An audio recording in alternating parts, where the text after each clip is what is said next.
here, you're moving in our midst. As I worship you, I worship you. As you are here, you're working in this place. I worship you, I worship you. You are here, you're moving in our midst. I worship you, I worship you. You are here, working in this place. I worship you, I worship you. 'Cause you are waymaker, miracle worker, promise keeper, light in the darkness. My God, that is who you are. 'Cause you are waymaker, miracle worker, promise keeper, light in the darkness. My God, that is who you are. You are here, healing every heart. I worship you, I worship you. You are here, touching every heart. I worship you, I worship you. You are here, turning lives around. I worship you, I worship you. 'Cause you are here, mending every heart. I worship you, oh, I worship you. 'Cause you are waymaker, miracle worker, promise keeper, light in the darkness. My God, that is who you are. You are waymaker, miracle worker, promise keeper, light in the darkness. My God, that is who you are. Yeah, you are waymaker, miracle worker, promise keeper, light in the darkness. My God, that is who you are. Oh, you are waymaker, miracle worker, promise keeper, light in the darkness. My God, that is who you are. That is who you are. That is who you are. That is who you are. That is who you are. That is who you are. That is who you are. That is who you are. That is who you are. You are waymaker, miracle worker, promise keeper, light in the darkness. My God, that is who you are. You are waymaker, miracle worker, promise keeper, light in the darkness. My God, that is who you are. Even when I don't see it, you're working. Even when I don't feel it, you're working. Never stop working. Never stop working. Even when I don't see it, you're working. Even when I don't feel it, you're working. Never stop working. Never stop working. Even when I don't see it, you're working. Even when I don't feel it, you're working. Never stop working. Never stop working. Even when I don't see it, you're working. Even when I don't feel it, you're working. Never stop working. Never stop, oh, 'cause you are waymaker, miracle worker, promise keeper, light in the darkness. My God, that is who you are. You are waymaker, miracle worker, promise keeper, light in the darkness. My God, that is who you are. Oh, that is who you are. That is who you are. That is who you are. That is who you are. Yeah. That is who you are. That is who you are. That is who you are. That is who you are. You are waymaker, miracle worker, promise keeper, light in the darkness. My God, that is who you are. So you are waymaker, miracle worker, promise keeper, light in the darkness. My God, that is who you are. Bible in 1 year from the YouVersion app that you can get for your phone or for any of your Android or iOS devices. And we are in the middle of it. We're in the middle of David. He is just conquering all. He's doing everything that God is asking him to do.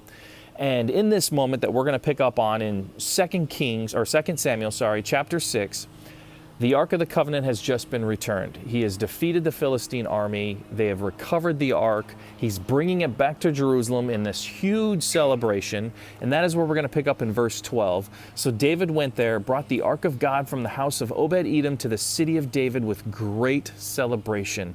And after the men who were carrying the ark of the Lord had gone 6 steps, David sacrificed a bull and a fattened calf. And David danced before the Lord with all his might, wearing his priestly garment.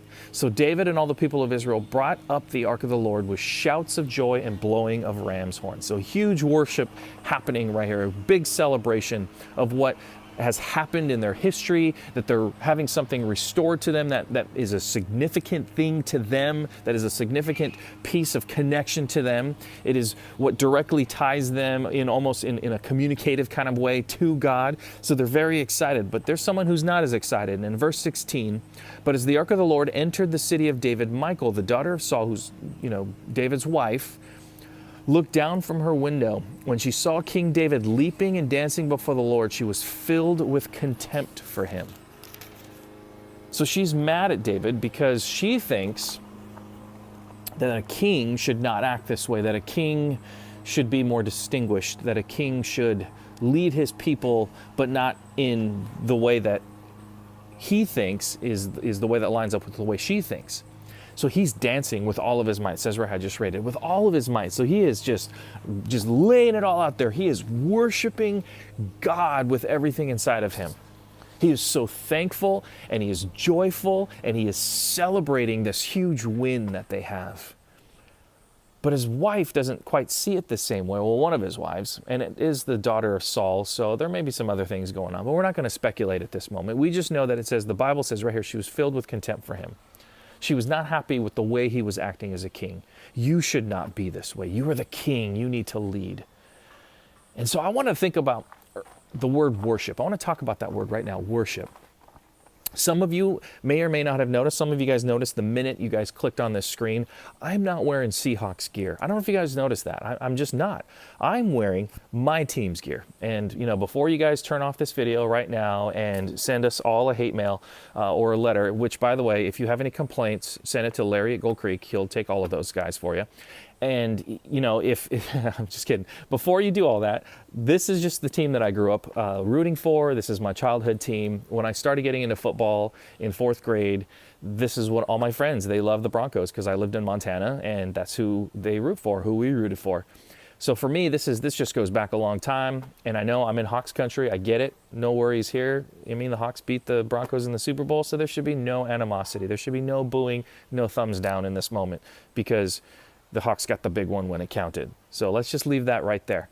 Secondly, worship. We all worship something, and you can tell what you worship by going through and thinking about in your life, what are the things that you talk about more than anything? What is it in your life that you never stop talking about? Is it work? Is it your kids? Is it the Seahawks or your other favorite sports team? Who is it? What is it that you constantly are talking about? Typically, that in your heart is what you worship.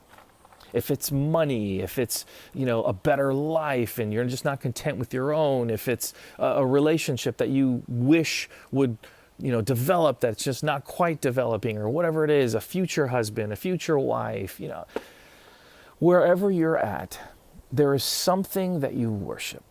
And I am guilty of this as well. I do the same thing. Again, when I give you these encouragements daily, I try to pick something that God is placing in my heart that I need to fix, that I need to develop, that I need to do better at. And for me, this is one of those things as well, too, that sometimes I worship things without even realizing that I am, in fact, worshiping them. Well, what does it mean to worship? It means that you place it as a priority before God. And I do that with many things in my life. But in this moment, in this scripture, David is worshiping with all of his might because he loves God. And I love his response to his wife. In verse 21, David retorted to Michal, "I was dancing before the Lord who chose me above your father and all his family." A little bit of a dig there. He appointed me as the leader of Israel, the people of the Lord. So I celebrate before the Lord. Yes, I am willing, and this is one of my favorite verses, to look even more foolish than this, even to be humiliated in my own eyes. I love that he says, it doesn't matter what other people think. I'm willing to look as dumb as I need to if it means that I get to worship God with everything inside of me. And I thought, man, what recklessness, but in a good way. Not recklessness like in a dangerous way, but what recklessness in a good way, that you don't care about your own physical personal life, that it is about your connection to God. So because of that, I'm going to worship. And maybe it's not singing, maybe it's praying, maybe it's serving someone else. At my campus, I say this a lot. I say worship is not the 4 songs that we do up front. That is not worship. I mean, it's part of worship, but worship is the entire act of getting together. It's every time we hug each other, although now we can't. You guys know what I'm talking about. Or we offer encouragement to each other, or we say we miss someone. Oh, I missed you this week. I hope you're doing well. Or I prayed for you this week. Those are all worship. When we're holding babies, that is worship. When we're directing people in the parking lot, that is worship. All of these things are different forms of worship. When you tithe and give back to God, that is worship. And when you when you hear myself or Dan or Brian speaking at our campuses, that is a form of worship too. So we shouldn't limit it to just the musical aspect of it. It is our life. Our life is supposed to be worshiping God. And here's where I want to go with that. In John, also in today's reading, if you go to 13, Jesus has just done this incredible thing where he's washed his disciples' feet. He's worshiped by serving them, right? I told you serving is a form of worship. Here's the King of Kings, God himself here on flesh, as man, here lowering himself as the lowest of low servants to wash his disciples' feet. Why? Because he wanted to show them by example what it means to truly worship and love each other. The 2 greatest commandments, right? Love God first, love each other. He's showing them love each other. But then it says here in verse 31, and this is where I'm going to end this. As soon as Judas left the room, we know why he's leaving the room, Jesus said, "The time has come for the Son of Man to enter into his glory, and God will be glorified because of him." And since God receives glory because of his Son, he will give his own glory to the Son, and he will do so at once. Jesus here is talking about glory, and the idea of glory is connected to the idea of worship. When we worship, we give glory to whatever it is that we worship. And as I mentioned before, whether it's a sports team or whether it's God in his Spirit, we worship and we give glory to that.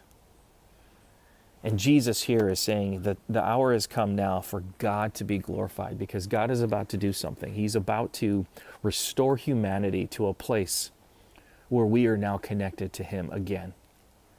And Jesus understood this. Jesus is trying to teach his disciples this, and he's explaining to them what it means to worship and to glorify. Well, my encouragement to you guys today, it's Saturday, tomorrow is Sunday. You get a chance to worship, hopefully together. If you're going to join us at Thomas Farms, or if you're at the Woodinville campus, then you guys will watch online this week, but I know you guys are going to live services the following week. But you guys all have a chance to worship, and whether you're camping or you're at home and you're watching us online, it is all worship, because you are trying to connect with God. You're trying to give God glory. You're modeling to your kids what glory and glorified means. And so my encouragement to you is right now, as soon as you're done with this video, you have roughly 24 hours to prepare your heart for tomorrow morning's worship. And maybe you're watching later tonight because you have to work tomorrow or some things are happening. I understand that. But you guys know, you understand what the concept that I'm trying to share right now. I want you to prepare yourself. I want you to prepare your heart right now and come before God ready.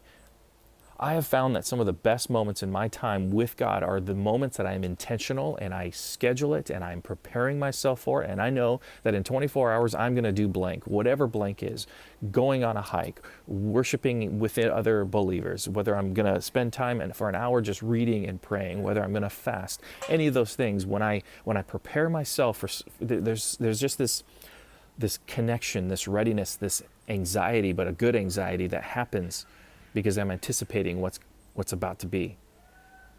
So get ready to glorify God.